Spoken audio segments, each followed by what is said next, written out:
Salut! Alors aujourd'hui, parlons de la diversité sur YouTube. Généralement, je suis pas du genre à aimer reprendre les problématiques qui se posent surtout du côté anglo-saxon de la plateforme, mais ici je me suis dit que ce serait pas mal à aborder comme sujet. Alors c'est vraiment un thème qui a fait polémique, qui était très à la mode, on va dire, qui était dans les tendances il y a quelques mois, donc je sais, je suis extrêmement en retard. J'ai écrit le script de cette vidéo il y a quelques mois également, au moment où ça a vraiment commencé à exploser, mais finalement j'ai jamais posté la vidéo. Mais bon, je pense que c'est un thème qui est assez intemporel finalement, et je pense que c'est important d'en discuter, surtout que si vous êtes le public cible de ma chaîne, c'est probablement le genre de contenu qui vous intéresse. Donc, je tiens à le dire comme préface, mon but n'est pas nécessairement de parler de racisme ici. Je suis pas le genre de personne non plus qui vit ma vie en pensant que tout ce qui m'arrive est dû au racisme.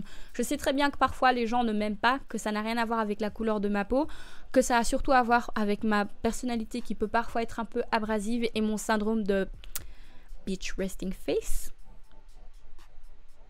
Donc, bref, il n'est pas vraiment question de cela ici.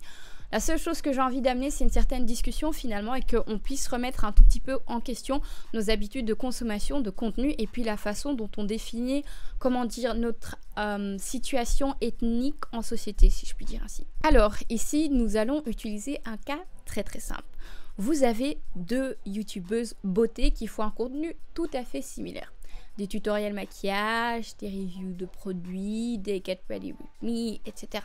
Même genre de contenu. Elles mettent le même nombre d'efforts, le même nombre d'heures de travail dans leurs vidéos. Donc leur contenu est vraiment similaire, question qualité, question recherche, question thème, etc. Seule différence entre ces deux youtubeuses, l'une des youtubeuses est blanche et la seconde youtubeuse est noire. Malheureusement, ce que vous allez voir déjà, c'est que dès le début, entre ces deux-là, l'une aura beaucoup plus facile à acquérir une certaine audience. La youtubeuse beauté blanche va généralement avoir plus facile à acquérir une audience large que la youtubeuse beauté noire. Alors à quoi est-ce que c'est dû exactement? C'est pas une question de racisme ici, encore une fois, mais c'est une question dont on voit, comment dire, les différentes ethnies dans la société, dont on voit nos couleurs de peau. Qu'est-ce que j'entends par là? Alors en fait, c'est ce que vous allez voir ici, lorsque vous comparez les deux audiences des youtubeuses, c'est que pour la youtubeuse blanche, vous allez voir qu'elle a une audience qui est beaucoup plus diverse que la youtubeuse noire. Elle va avoir d'autres jeunes filles blanches et des jeunes hommes blancs également qui regardent ses vidéos, donc qui sont comme elle, mais elle va aussi probablement avoir des jeunes femmes noires, peut-être comme moi, dans son public qui regardent ses vidéos, même si, bon, je suis pas blanche, hein, mais je les regarde quand même, ou des jeunes femmes asiatiques, etc.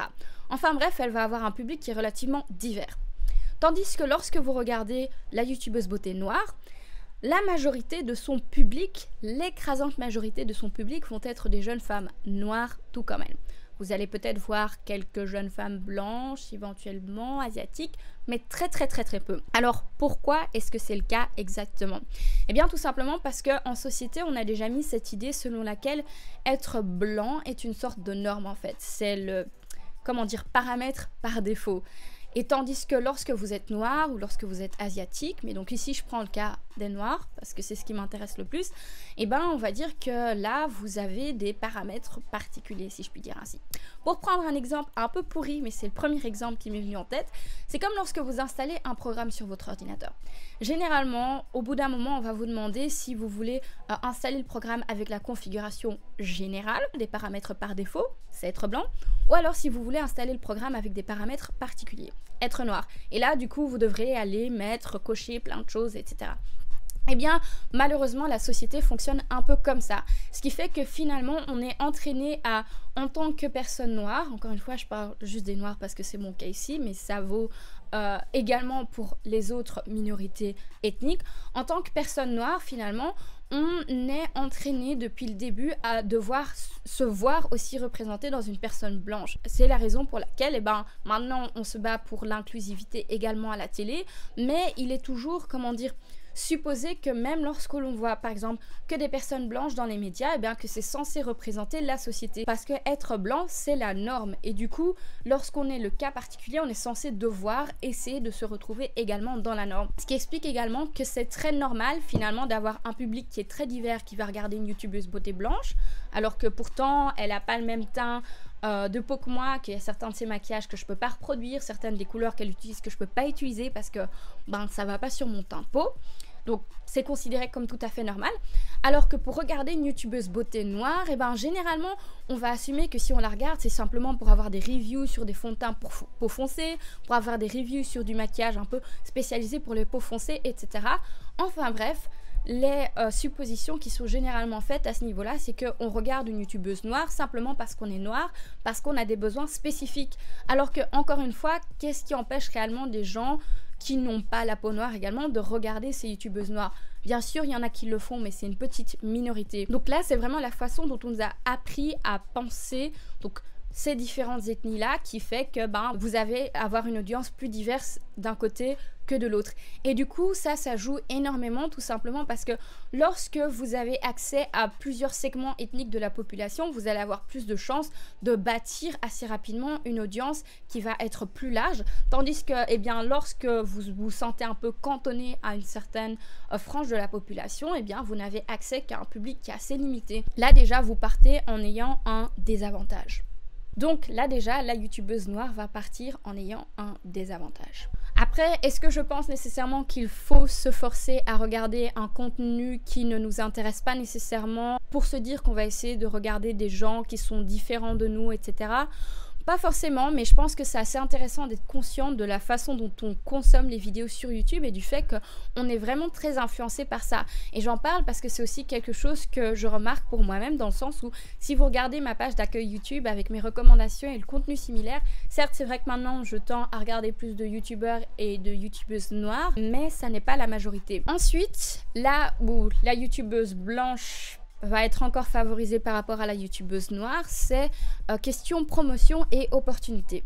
Déjà parce que comme j'ai dit, cette youtubeuse blanche souvent va avoir une audience plus diverse, mais donc supposons que celles-ci ont une audience d'à peu près la même taille, ce qui va souvent se passer malheureusement, c'est que les marques vont décider de travailler plus facilement avec la youtubeuse beauté blanche que la youtubeuse beauté noire.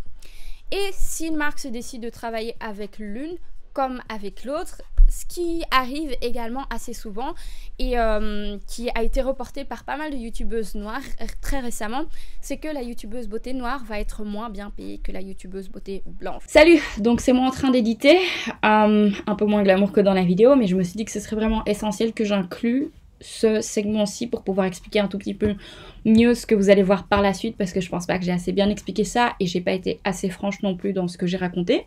Donc, comme j'ai dit au début de la vidéo, je pense pas nécessairement que le racisme est la source de toutes les problématiques dont j'ai parlé, comme la problématique dont j'ai parlé juste avant par rapport au fait que certaines personnes vont juste regarder des youtubeuses beauté blanche, même si elles ne leur ressemblent pas, mais pas une youtubeuse beauté noire. C'est pas nécessairement que ces personnes-là sont racistes, c'est plus une façon dont elles ont été entraînées à penser, mais ça ne veut pas nécessairement dire qu'elles perçoivent une personne noire de façon négative en fait. Par contre, pour les différences d'opportunités et la façon dont une youtubeuse beauté noire et une youtubeuse beauté blanche vont être traitées par des entreprises, il y a des sous-tons racistes là-dedans. Déjà parce que certaines entreprises vont tout simplement, comment dire, la supposition qu'elles font en fait, c'est que les influenceuses noires vont être moins business savvy. C'est le seul mot qui me vient en tête, mais enfin bref, que les influenceuses noires en fait ne s'y connaissent moins question business et donc qu'elles vont être plus faciles à leurrer par rapport à leurs véritables valeurs. Donc là il y a déjà, comment dire, ce préjugé selon lesquels elles sont pas nécessairement plus naïves, mais qu'elles s'y connaissent beaucoup moins, qu'elles sont bêtes, plus faciles à berner qu'une influenceuse blanche. En plus de ça, je pense que beaucoup d'influenceuses noires ont aussi tendance à peut-être accepter tout et n'importe quoi comme traitement parce qu'elles se disent que elles ont enfin une opportunité en société, comme en tant que femme noire, on est souvent habitué à cette idée selon laquelle on aura toujours moins d'opportunités que les autres et donc dès qu'une opportunité se présente, on a envie de sauter directement sur celle-ci. Et ces entreprises-là, elles peut-être Peut-être pas toutes, mais certaines le savent probablement et c'est sur ça qu'elles jouent finalement pour pouvoir se permettre de payer des influenceuses noires des sommes ridicules par rapport à une influenceuse blanche par exemple. Mais à côté de ça, il y a l'autre perspective qui est un peu plus neutre, celle qui a plus rapport au point de vue marketing, stratégie business, etc. Et quelque part, ça a du sens pour une entreprise finalement d'engager plutôt une youtubeuse beauté blanche qu'une youtubeuse beauté noire, même si elles ont le même nombre d'abonnés, etc. pour faire la promotion d'un produit, tout simplement parce que l'entreprise peut se dire qu'elle va pouvoir toucher plusieurs franges de la population directement avec la youtubeuse beauté blanche, hein, du coup, comme son audience est plus variée, qu'avec la youtubeuse beauté noire. Est-ce que c'est une chose positive? Est-ce que c'est fair? Non.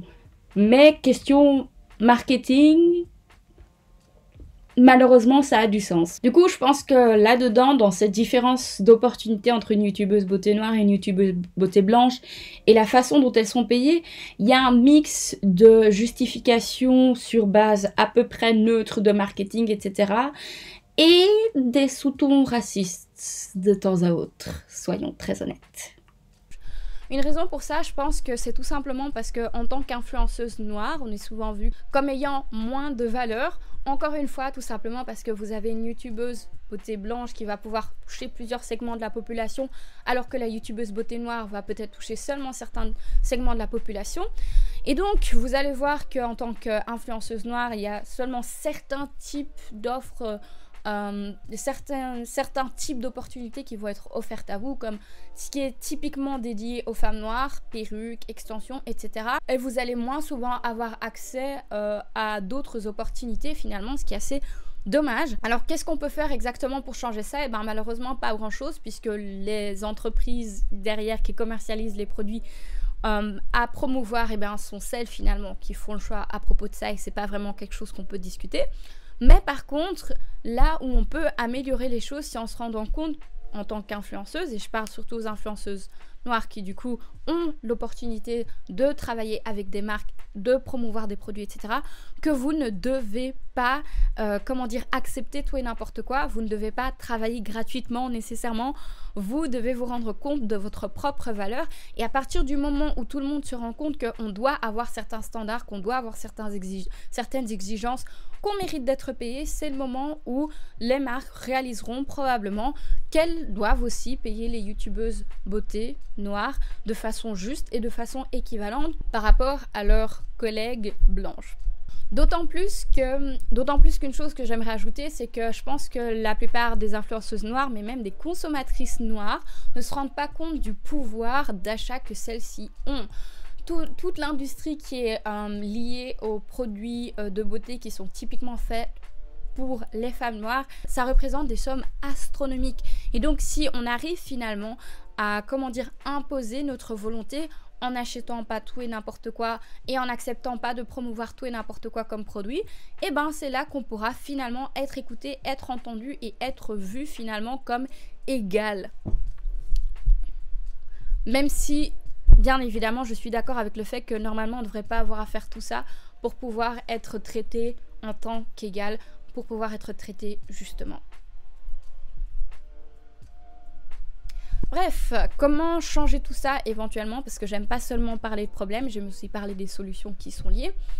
Je pense que ça commence par nous, surtout nous, l'audience noire. Partager, regarder plus de créatrices, bon je parle ici surtout de youtubeuses beauté parce que c'est le secteur dans lequel je me trouve, mais partager, regarder plus de youtubeuses beauté noires, faire plus de promotion pour celles-ci. Après, pour tout ce qui est opportunités et autres, je pense que l'une des solutions par rapport à ça, c'est aussi tout simplement de nous mettre à créer nos propres produits, à créer nos propres entreprises, à finalement entrer également sur le marché. Ou en tout cas à y être plus présent. Enfin bref, ceci conclut cette vidéo, j'espère qu'elle vous aura plu. Si c'est le cas, n'hésitez pas à la liker. Laissez-moi toutes vos questions, toutes vos remarques, suggestions, ainsi que votre liste de youtubeuses bien évidemment dans les commentaires. J'ai vraiment hâte de lire tout ça, j'ai aussi envie de découvrir de nouvelles youtubeuses. Puis n'oubliez pas non plus de vous abonner à ma chaîne et de cliquer sur la cloche pour ne rater aucune de mes prochaines vidéos. Et en parlant de vidéos, j'espère qu'on se reverra dans la suivante. En attendant, prenez soin de vous et, entre autres, de vos cheveux. Bye bye!